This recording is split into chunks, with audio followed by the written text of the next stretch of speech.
ओम साईं राम श्रोताओं, आपका दिन मंगलमय हो। इस चैनल पर आप साईं सचरित्र का शॉर्ट सारांश तो सुन ही रहे हैं और तहे दिल से आपका धन्यवाद कि बहुत ही अच्छा रिस्पांस भी दे रहे हैं। बाबा की ही प्रेरणा से अब से हर मंगलवार को आप सुन पाएंगे बाबा द्वारा उनके देह काल में दी गई छोटी छोटी किंतु बेहद महत्वपूर्ण सीख। बाबा ने कभी किसी को प्रत्यक्ष आज्ञा या उपदेश नहीं दिया। वे अपने क्रियाकलापों से ऐसे दृश्य उपस्थित कर देते थे जिसे देखकर लोगों को महत्वपूर्ण शिक्षा तो मिलती ही थी, साथ ही वे आश्चर्यचकित भी होते थे कि बाबा ने कैसे बिना बताए ही बहुत कुछ बता दिया। पर श्रोताओं, जरा सोचिए, क्या श्री साईं सरीखे अवतार की हर बात, हर लीला को हम समझ पाए हैं?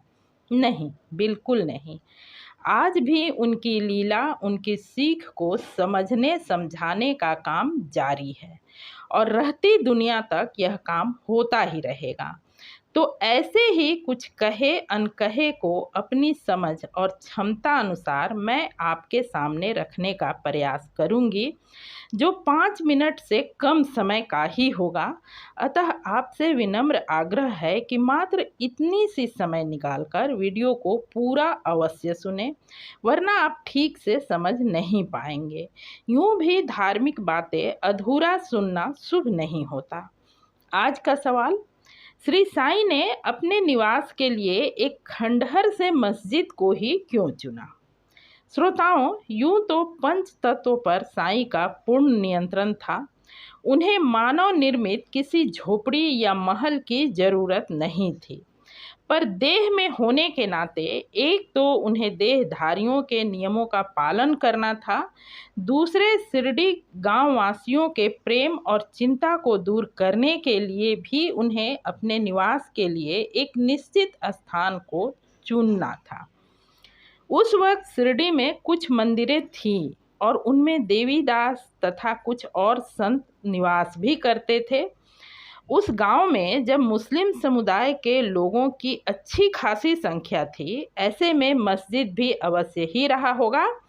पर जरा सोचिए, यदि बाबा मंदिर में निवास करते तो क्या होता? जाहिर सी बात है, हिंदू करार दिए जाते। यही हाल मस्जिद निवास से भी होता। सबका मालिक एक बताने वाले श्री साईं को भला यह कैसे मंजूर होता? यही कारण रहा होगा कि उन्होंने एक ऐसे खंडहर को चुना जो कभी मस्जिद हुआ करता था और नाम दिया द्वारका माई, यानी दोनों धर्मों का संगम। तभी तो उनके मस्जिद में निवास करते समय या आज भी हर धर्म के लोगों के लिए समान रूप से खुला है वो दर, जिसका प्रत्यक्ष उदाहरण शिरडी में आज भी मिलता है। ओम साईं राम श्रोताओं, बाबा की प्रेरणा से किया जा रहा मेरा यह प्रयास आपको कैसा लगा अवश्य बताएं। अगली सीख सुनने के लिए चैनल को सब्सक्राइब करें। अब तक बने रहने के लिए हार्दिक धन्यवाद।